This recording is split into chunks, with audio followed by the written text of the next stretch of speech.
عليكم. ارسنال بيثبت وبالدليل القاطع انه الفريق الاقوى في العالم حاليا بكل الطرق. بكل الطرق. اجلي فوتبول هو الاقوى في العالم حاليا، سكسي فوتبول هو الاقوى في العالم حاليا، تنظيم وتكتيك وخطط هو الاقوى في العالم حاليا. ليفربول بيخسر كالعاده على ارضه ووسط جماهيره بالاربعه. هل اقتربت النهايه يا عم ارني سلوت؟ متهيألي كده. ريال مدريد وسط اداء دفاعي هزيل بيكسب 4-3 بمساعده كيليان امبابي لوحده. بص يا صديقي، انا عشان اعمل لك التحليل بتاع الثلاث ماتشات دول النهارده، الباقي تقريبا في ذمه الله. انا مشغل الثلاث ماتشات قدامي لما عيني اتحولت.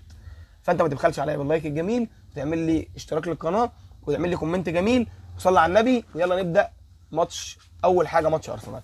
بص انا هبدا ماتش ارسنال بالدقيقه 67 مبدئيا. لما انا والله وهو بيعمل التبديلات انا بقول ان المدرب اللي عايش انا بكتب كده التغيير اللي عمله المدرب ميكيل ارتيتا في الدقيقه 67 هو يثبت لك ان هو قد ايه عايش الماتش، شايفه بتفاصيله. مش واحد بيتفرج زي الناس بتتفرج خلف الشاشات. لما يلاقي ان ساكا في اقل ايامه ويقرر انه يسحبه وينزل مارتينيلي جناح سريع ويودي مدويكي من الجنب اليمين من الجنب الشمال للجنب اليمين، ويلاقي ان لويس كيلي هو الراجل مميز دفاعيا بس ما بيعملش المساعده الهجوميه في وقت ان الباير فيه متراجع للخلف، وينزل مكانه كالافيوري المتميز هجوميا.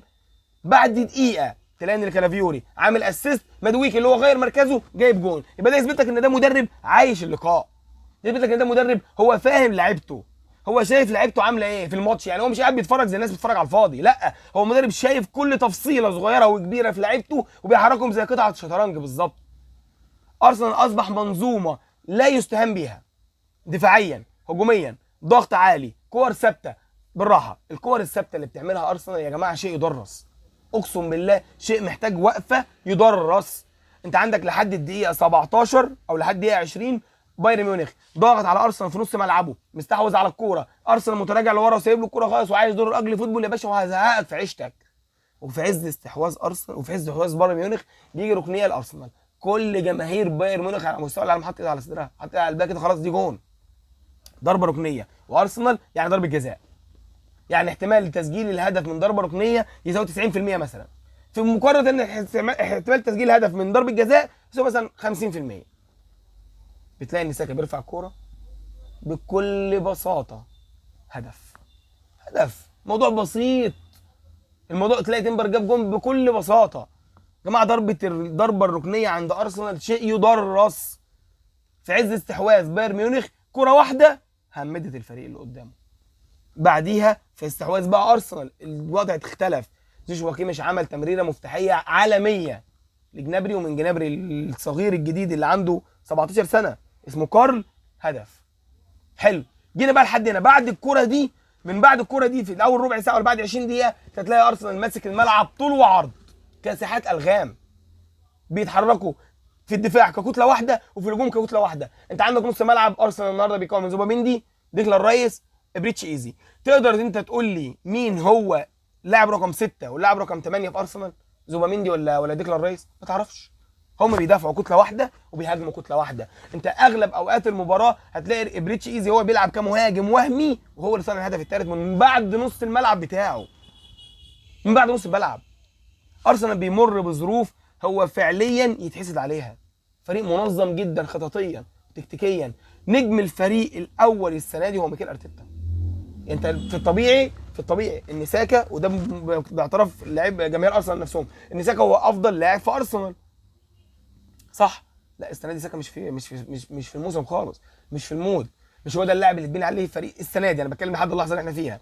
هتلاقي ان نجم الفريق الاول هو ميكيل ارتيتا. يا جماعه ميكيل ارتيتا واخد اللعيبه دي بنيهم لاعب. هو ميكيل ارتيتا قاعد يبني في الفريق ده 4 5 سنين لحد ما طلعت عليه كلمه مقاول. بس هتلاقي في الاخر ان هو بدا يحصد ثمار تعبه. بالراحه خالص، انت عندك قطع شطرنج، شيل ده حط ده، المنظومه هتمشي.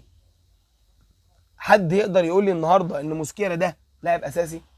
طب ان موسكيرا ده لاعب بديل افضل مدافع في العالم حاليا هو جابريل ماجالايش؟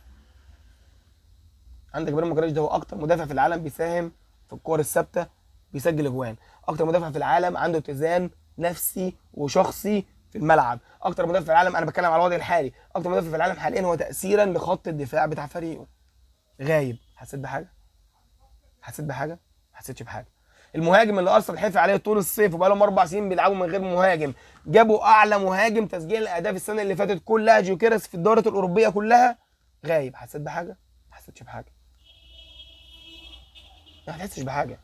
اي حد هيغيب من فرقه ارسنال هينزل مكانه واحد غيره مش هتحس بحاجه، لان ارسنال بيلعب كمنظومه، كمنظومه كامله. ما تلاقيش ان اللاعب اللي نازل تغيير لو وشه وقاعد على الدكه، ما تلاقيش اللاعب اللي خارج من الملعب لو وشه خارج من الملعب، لا، كله بيساعد بعضه. انت تلاقي ان الكره الركنيه وهي بتترفع، مسكيرة ده اصغر لاعب في الفريق، او هو بمعنى اصح اجدد لاعب في الفريق، هتلاقي ان كذا واحد من اللعيبه بيروح يكلمه هنعمل كذا وهنعمل كذا وهنعمل كذا. موضوع ارسنال السنه دي هو تخطى حدود الفريق البطل، لا هو فريق بيلعب ككتله واحده، كمنظومه واحده. ولما تلاقي فريق بيلعب بالنظام ده اعرف انه فريق بطل، اعرف ان في اخر الموسم هيتراضى، لا وهيراضي جماهيره. اول سنه تحس من اخر 10 15 سنه ان فريق ارسنال الجماهير نفسها مصدقه بيه، تلاقي الجماهير بتغني وبتهتف لحد اخر دقيقه. يا جماعه ملعب الامارات اصبح كابوس لاي خصم، اي خصم هيجي ملعب الامارات هيتداس على وشه خلاص. هو ارسنال ركب القطر وفتح على الثالث ورافع، محدش شاف قدامه. لما تقول لي ان في اقل من اسبوع عنده 3 ماتشات قمم، بتلعب في ديربي لندن توتنهام، وبعد كده بتلعب بايرن ميونخ من اقوى فرق العالم، وهو يمكن تاني اقوى فريق في العالم حاليا بعد ارسنال، خش على ارسنال هو قطعها بالدليل القاطع، وبعد كده تلاقي تشيلسي ديربي لندن تاني. لو ارسنال عدى بفريق تشيلسي على خير وكسب المباراه، اضمن لك وابصم لك بلا 10 ارسنال بطل الدوري الانجليزي، ارسنال وصل بعيد جدا في دوري ابطال اوروبا. ارسنال السنه دي انا فرحان ان انا بتفرج على فريق بيلعب ككتله واحده، لو عايز يلعب اجلي فوتبول فهو يعرف يلعب اجلي فوتبول ويرخم عليك، لو عايز يلعب سكسي فوتبول فهو يعرف يستحوذ على الكوره زي ما حصل في ماتش توتنهام ويخنقك وما يخليكش تعرف تشم نفسك وما ينفعش تطلع من من نص الملعب بتاعك، لحتى لو انت جبت جون هتجيب جون بطريقه غلط. لو عايز يلعب ككتله واحده وضربات ركنيه وضربات ثابته هيعرف يعملها. ارسنال في الوقت الحالي هو اشمل فريق في العالم بيعرف ينفذ كل خطط المدرب بتاعه. الف مبروك لفريق ارسنال، هارد لك لفريق بايرن ميونخ. انا ما بحبش فريق بايرن ميونخ عامه. الجون الثالث اللي زعلني والله على مانو نوير، انا بالنسبه لي انا بشوف ان مانو نوير هو افضل حارس مرمى في تاريخ الكوره اللي انا شفتهم، افضل من بوفون. انا بحب منتخب ايطاليا، بحب بوفون، بحب الفرق الايطاليه، بس ارسنال فريق ارسنال ايه يا عم؟ انا بقوله ده انا بتلخبط برضه، خلي بالك ما انا بتفرج على 3 ماتشات اتحولت. بس هتلاقي ان مانو نوير هو افضل مدرب في العالم جوه الملعب، وانا قاصد الكلمه، انا ما اتلخبطش المره دي. هو افضل مدرب في العالم جوه الملعب، هو بيقود خط الدفاع وبيقود اللعيبه بتاعته وبيطلع لحد نص الملعب وهو حارس مرمى. بس لما يحصل فيه النهارده هي ذل واهانه. تعال بقى نتكلم على ايه؟ ريال مدريد. ريال مدريد هو من اول الموسم هو دفاعه كارثي، دفاعه كارثي بكل ما تحمل كلمه معنى. يا جماعه اي 11 لاعب، اي 11 لاعب في العالم هيروحوا يلعبوا ضد ريال مدريد او برشلونه يجيبوا فيهم اجوان مبدئيا. بس في مشكله بسيطه قد كده، هو المدرب بتاع اولمبياكوس ما اتعلمش من مدرب توتنهام لما قال لك هو مين ايزي ونزل دكه ثلاث اجوان. طب انت معلم المره دي عند افضل لاعب في العالم حاليا، جه بيقولوا له قبل الماتش انت تعرف ازاي تعرف توقف كيليان امبابي؟ قال لهم ايه بقى؟ قال لهم والله هو بقى له 3 ماتشات واقف، فنتمنى ان نشوف النهارده هيبقى الرابع. شفت اهو رابع فعلا، هو فتح على الرابع. كيليان امبابي النهارده بيجيب سوبر هاتريك، سوبر هاتريك في ماتش واحد في دوري ابطال اوروبا، خد جائزه الهداف السنه دي بالماتش ده. طب ليه يا معلم؟ ليه بتستفزه ليه؟ يعني انت ليه بتستفز لاعب هو افضل لاعب في العالم وانت عارف انه هيدوس على وشك؟